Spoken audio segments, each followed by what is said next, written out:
राजधानी दिल्ली के धौला कुआं में एक एक्सीडेंट होता है, एक सड़क दुर्घटना होती है, एक बीएमडब्ल्यू कार एक बाइक को टक्कर मारती है और इस हादसे में एक नौजवान अफसर की मौत हो जाती है। लेकिन इस हादसे के बाद जो खुलासे हो रहे हैं वो बेहद हैरान करने वाले हैं। नमस्कार, मैं हूं परवेज सागर। आप देख रहे हैं आज तक डिजिटल पर अपराध का जहां और मेरे साथ हैं मेरे सहयोगी क्राइम तक के एडिटर चिराग गोठी।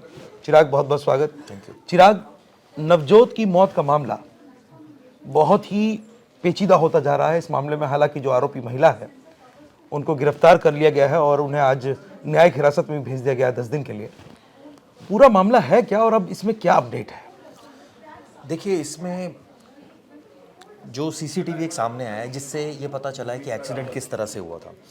दरअसल नवजोत अपनी वाइफ के साथ जा रहे थे और ये बीएमडब्ल्यू गगनप्रीत ड्राइव कर रही थी। उनके पति साथ में थे, मेड थी और बच्चे थे। ये बताते हैं कि पहले ये डिवाइडर से टकराई है जो बीएमडब्ल्यू, और उसके बाद उसका इम्पैक्ट इतना हुआ कि वो गाड़ी गिर गई, यानी कि वो भिड़ गई बाइक से, जिससे नवजोत जो है वो गिर गए और बाद में उनको अस्पताल ले जाया गया जहाँ उनकी मौत हो गई। इसमें एक शख्स भी सामने आया, गुलफाम जिसका नाम है, जो लेकर गया था अस्पताल। अब सवाल ये उठता है कि 20 किलोमीटर दूर अस्पताल क्यों ले जाया गया। इसको लेकर भी गगनप्रीत का कहना था कि वो उनके जानकार का अस्पताल है, वो इसलिए लेकर गए ताकि वहाँ कोविड के टाइम में भी वो लेकर गए थे और वहाँ मतलब वो ट्रस्ट करते थे उस अस्पताल में। इसमें दो फैक्ट तो बहुत क्लियर कट हैं जो कि समझ में आ रहे हैं। वो ये कि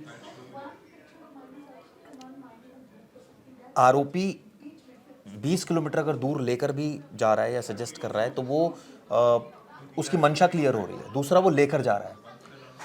तीसरा, ये जो एक्सीडेंट हुआ ये भी साफ हो गया है कि ये डिवाइडर से गाड़ी टकराई है।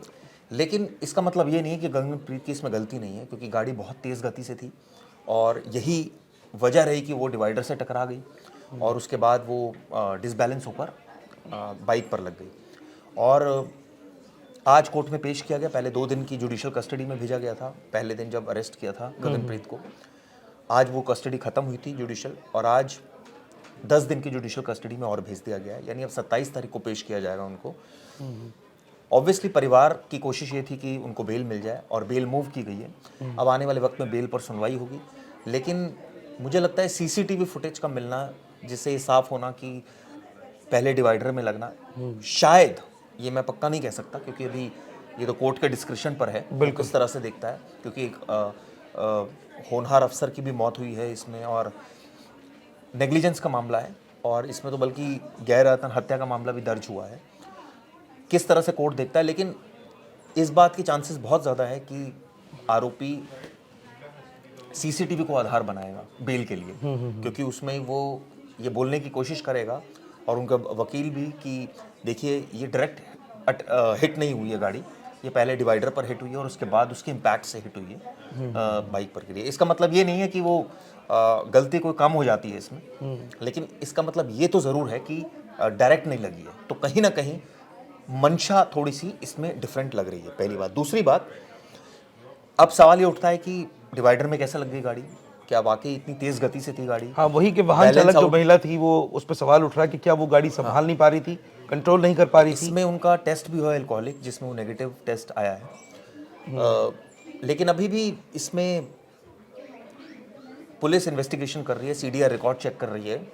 इसके अलावा शुरुआत में इस तरह की बातें भी आ रही थी कि जो भागने की कोशिश की उन्होंने, खैर वो बहुत क्लियर कट हुआ है कि उसमें एक जो ड्राइवर था वो लोडर में लेकर गया था।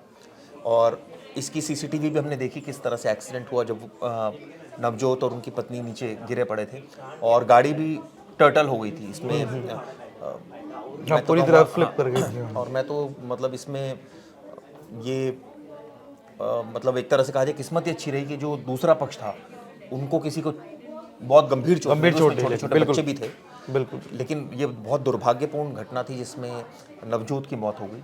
नवजोत वित्त विभाग में, फाइनेंस मिनिस्ट्री में उप सचिव के पद पर तैनात थे और काफ़ी होनहार अफसर माने जाते थे और अपनी पत्नी के साथ उस दिन वो निकले थे और उनके परिवार ने ये भी बताया कि वो अक्सर गाड़ी लेके ऑफिस जाया करते थे, घर से निकला करते थे, लेकिन उस दिन पता नहीं उनके दिमाग में क्या आया कि उस दिन वो काफ़ी समय बाद बाइक लेकर के निकले थे और बाइक पर अपनी पत्नी के साथ जा रहे थे जब ये हादसा हुआ।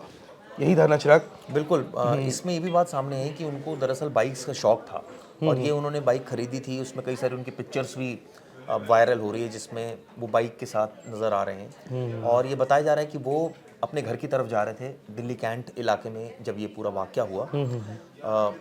पुलिस ने भी क्लियर किया है कि इसमें फॉरेंसिक एविडेंसेस कलेक्ट उन्होंने किए हैं, गाड़ी की भी फॉरेंसिक जांच हुई है, इसके अलावा मौके की हुई है फॉरेंसिक जांच। किन परिस्थितियों में ये एक्सीडेंट हुआ इसकी भी जांच हुई है। लेकिन एक बात तो सच है कि इस केस में जो सेक्शंस लगे हैं वो एक्सीडेंट से रिलेटेड लगे हैं, तो ऐसे में आने वाले वक्त में ये बहुत प्रोबेबिलिटी है कि आरोपी को इसमें बेल मिल सकती है, क्योंकि जिस तरह से सीसीटीवी भी सामने आया है वो बात सही है, गलती तो है ही, लेकिन कहीं ना कहीं थोड़ा बहुत फ़ायदा शायद सीसीटीवी से मिल जाए आरोपी को। लेकिन अभी तो फिलहाल कोर्ट ने इस मामले में 10 दिन का और जो जुडिशियल कस्टडी उसको एक्सटेंड की है और बेल अब हो सकता है आने वाले दिनों में बेल को हर्ड किया जाए। चिराग, मोटर व्हीकल एक्ट के जो मामले होते हैं, अक्सर इस तरह की जो सड़क दुर्घटनाएं होती है उसमें अमूमन ये होता है कि जो आरोपी पक्ष के लोग होते हैं, भले उनके खिलाफ गैर इरादतन हत्या का मामला दर्ज हो जाए या उनके खिलाफ सीरियस ऑफेंस जो है वो लगा दी जाए, उन पर दर्ज हो, लेकिन उसके बावजूद उन्हें जमानत बहुत जल्दी मिल जाती है। तो आपको क्या लगता है इस मामले में? आपने जैसा कहा कि वो लोग बेल मूव कर चुके हैं और जो सीसीटीवी फुटेज है उसको वो आधार बनाएंगे, आरोपी महिला की तरफ से ये कहा जा सकता है कि ये जानबूझकर किया गया अपराध नहीं है, बल्कि एक हादसा है कि गाड़ी पहले डिवाइडर से टकराई तो सीधा हिट भी नहीं किया बाइक को। तो ऐसे में आपको क्या लगता है चिराग, क्योंकि हम लोग लगातार इस तरह की वारदातें देखते हैं, इस तरह केसेस को कवर करते हैं, क्या लगता है कि उस महिला को बेल मिल जाएगी इस आधार पर जो हालात हैं, और वो एल्कोहलिक भी नहीं थी, नशे में भी नहीं थी? देखिए, अभी ये तो कोर्ट का डिस्कशन होता है और 20 तारीख को इसमें, जैसे मैं पढ़ रहा था कि सुनवाई है और इसमें जो आज जब हेयरिंग हुई, जब जुडिशियल कस्टडी में भेजा गया तो कई सवाल भी खड़े किए गए। इसमें पुलिस ने ये गगनप्रीत का वकील है रमेश गुप्ता, काफ़ी सीनियर लॉयर हैं पटियाला हाउस कोर्ट के, वो उनको रिप्रेजेंट कर रहे हैं क्योंकि बहुत पैसे वाली पार्टी है तो नेचुरली वकील अच्छे रखेंगे। तो रमेश गुप्ता को उन्होंने रखा है। वो उनका ये कहना है कि इस पूरे मामले में पुलिस ने जानबूझकर गैर इरादतन हत्या के मामले में इसको बदल दिया, यानी कि सेक्शन ऐसा लगाया गया इसमें।